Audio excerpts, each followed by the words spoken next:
কাকা, ও কাকা, কাকা, এটা সৌদি আরবের খেজুর গাছ না? এটা সৌদি আরবের খেজুর গাছ।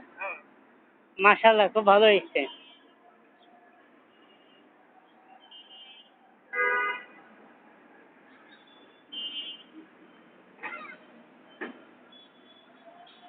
এটা সৌদি আরবের খেজুর গাছ।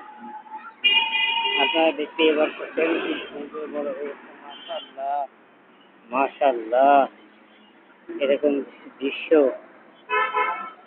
আমি নিজ চোখে এই প্রথম দেখতে পেলাম যে আমাদের মহানবী সাল্লাল্লাহু আলাইহি ওয়াসাল্লাম যেখানে ঘুমিয়ে আছেন সেই খেজুর গাছ, সেই জায়গার খেজুর গাছ আজ আমাদের বাংলাদেশের মাটিতে এত সুন্দরভাবে, এত চমৎকারভাবে, কি সুন্দরভাবে বেড়ে উঠেছে এই সৌদি আরবের খেজুর গাছ।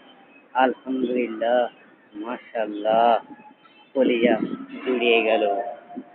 আরো একটি এই যে খেজুর গাছ।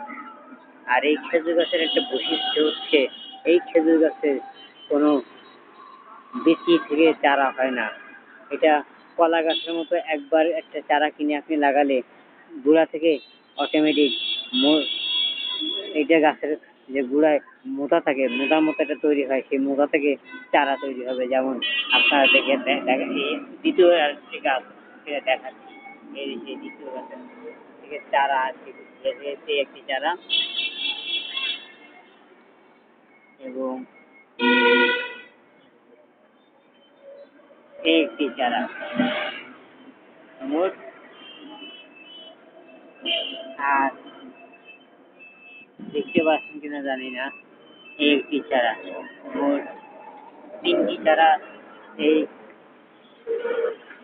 একটি গাছে তিনটি চারা হয়েছে এবং এই চারা, এই খেজুর গাছের চারার একটা বৈশিষ্ট্য হচ্ছে আমাদের বাংলাদেশের কলা গাছ যেমন একটা কলা গাছ লাগালে, ভালো জাতের কলা গাছ লাগালে যেমন ওই গাছের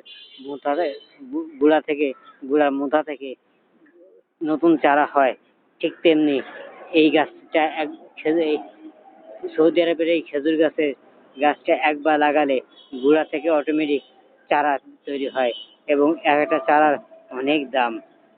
মাশাআল্লাহ, মাশাআল্লাহ। তো এরকম এখানে প্রায় চারটি বড় বড় গাছ, তার মধ্যে এই দুটি হচ্ছে, যে দুটি আপনাদেরকে দেখালাম, এই দুটি হচ্ছে সবচেয়ে বড়। আর দুটি এই দুটা থেকে একটু ছোট, আর একটা একেবারে ছোট। তা ভবিষ্যতে এটা খেজুর ধরলে অবশ্যই আপনাদেরকে দেখাবো।